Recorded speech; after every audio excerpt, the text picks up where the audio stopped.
La Gran Anarquía Militar o la Crisis del siglo III hace referencia a un periodo histórico del Imperio Romano que tuvo una duración de casi 50 años, aproximadamente medio siglo. Esos problemas comenzaron en el año 235, cuando el emperador Alejandro Severo fue asesinado por sus soldados, a la edad de 27 años. Esto sucedió después de que las legiones romanas fueran derrotadas en la campaña contra la Persia sasánida.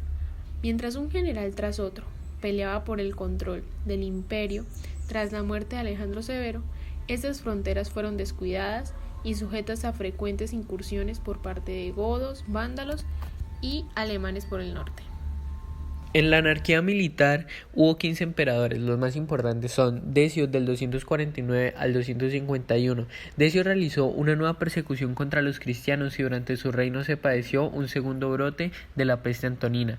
Tuvo que hacer frente a los godos de Ceniva, muriendo junto a su hijo en la batalla de Abrito en el 253. Treboniano Galo del 251 al 253. Treboniano fue aclamado emperador por las legiones, tuvo constantes conflictos con las fronteras del imperio, el emperador y su hijo fueron asesinados por sus propias tropas. Emiliano del 252 al 253. Emiliano tuvo un corto reinado.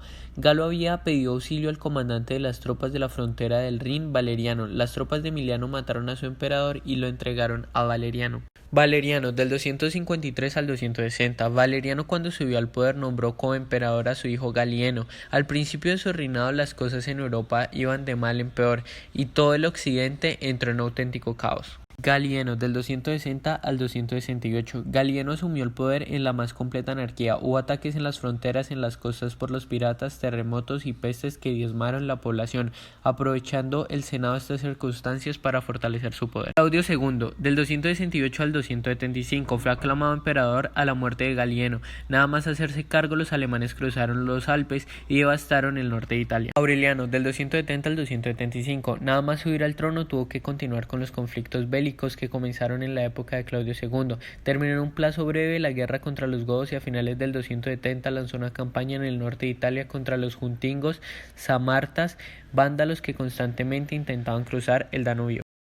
A raíz de todo esto, Roma se sumió en una gran crisis, la cual se vio evidenciada en la parte económica, ya que al no llegar esclavos a Roma, no hay expansión, el precio de estos se multiplican y estos eran el motor de la economía. Se produce así una subida espectacular de los precios. De la misma forma, la inseguridad política y social produce un colapso comercial. En lo político era una etapa de gran inestabilidad.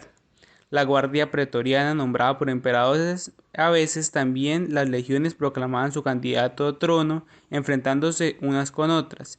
Y en lo social, la población libre de las ciudades, mientras tanto, empezó a desplazarse a zonas rurales en búsqueda de comida y protección debido a que en las ciudades no se encontraban estas y se obtenían alimentos muy perecederos, ya que no habían de dónde sacar porque los pueblos estaban sediados y había necesidad de sobrevivir. Cabe resaltar que en esta crisis se pasó por demasiados emperadores, los cuales duraban poco en el cargo, casi todos morían de una forma violenta, solo uno tuvo muerte natural. Debido a las fuertes crisis, las cuales culminaron la gran anarquía militar, dejaron consecuencias muy marcadas. Entre esas está el aumento de los impuestos que se cobraban a la población. Esto se hacía con el fin de poder enfrentar los crecientes gastos de defensa, incluyendo el pago a mercenarios germanos. Además de esto provocó que se disparara la inflación. El costo de la vida subió en más de 1000%. También las fronteras se vieron constantemente asediadas y sobrepasadas.